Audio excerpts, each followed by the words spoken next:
2024-এর পুরোটা সময় জুড়ে ডলারের বাজার ছিল অস্থিরতাপূর্ণ। বছরের শুরুতে প্রতি ডলার 110 টাকা বিক্রি হলেও বছর শেষে উঠে যায় 127 টাকায়। অস্থিরতা কাটাতে নতুন বছরে বাজার ভিত্তিক দাম নির্ধারণের চিন্তা করছে বলে আভাস দিয়েছে বাংলাদেশ ব্যাংকের সূত্রগুলো। একরামুল ইসলাম খানের report. Double million offer, Walton fridge কিনে পেতে পারেন 20 লক্ষ টাকা, রয়েছে কোটি কোটি টাকার নিশ্চিত উপহার। বছরের শুরুতেই ডলারের দর ছিল আকাশচুম্বী। কেন্দ্রীয় ব্যাংক প্রতি ডলার 110 টাকা বেঁধে দিলেও ব্যাংকগুলোকে 120 টাকার বেশিতে ডলার কিনতে দেখা যায়। যদিও এপ্রিলে ডলারের দরে কিছুটা স্থিরতা আসে।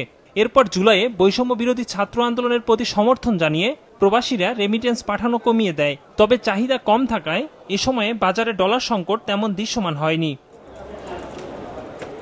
অন্তর্বর্তী সরকার দায়িত্ব নেয়ার পর আর্থিক খাতে বড় রদবদল আসে। এ সময় ডলারে 10 টাকা বাড়িয়ে বাজারের সাথে দামে সামঞ্জস্য আনা হয়, আর ডলার বিক্রি বন্ধ করে আন্তঃব্যাংক লেনদেনের নির্দেশনা দেয় বাংলাদেশ ব্যাংক। বিদেশগামী মানুষের নগদ ডলারের প্রধান উৎস খোলা বাজার।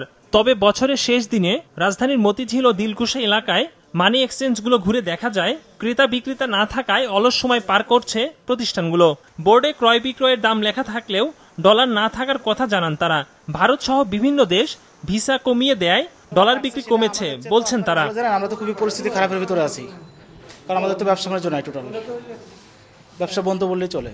100%-এর ভিতরে 10-15% ব্যবসা নাই, কারণ ব্যবসা থাকবে কিভাবে? ডলার অ্যাভেলেবেল পাওয়া যাচ্ছে না, রেট খুব হাই যাচ্ছে যার কাছে আছে।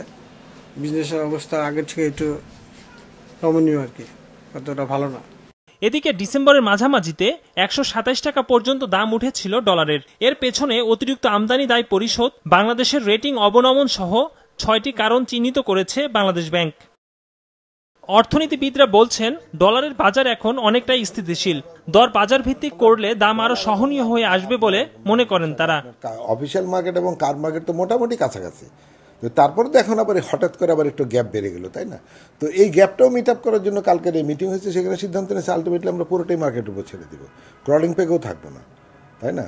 এবং পুরোটাই মার্কেটের উপর ছাড়ার পিছনে আরেকটা বড় কারণ হচ্ছে today or tomorrow you'll have to go for capital account convertibility. যখন আমি আপনি ডলার অ্যাকাউন্ট খুলতে পারবো, যখন আমার আপনার কারেন্সি রিপ্যাট্রিয়েশনের কথা যখন আসবে, তখন আমি যে কোনো সময় করতে পারবো, আমার কেউ বাধা দেওয়ার নাই, তাই না?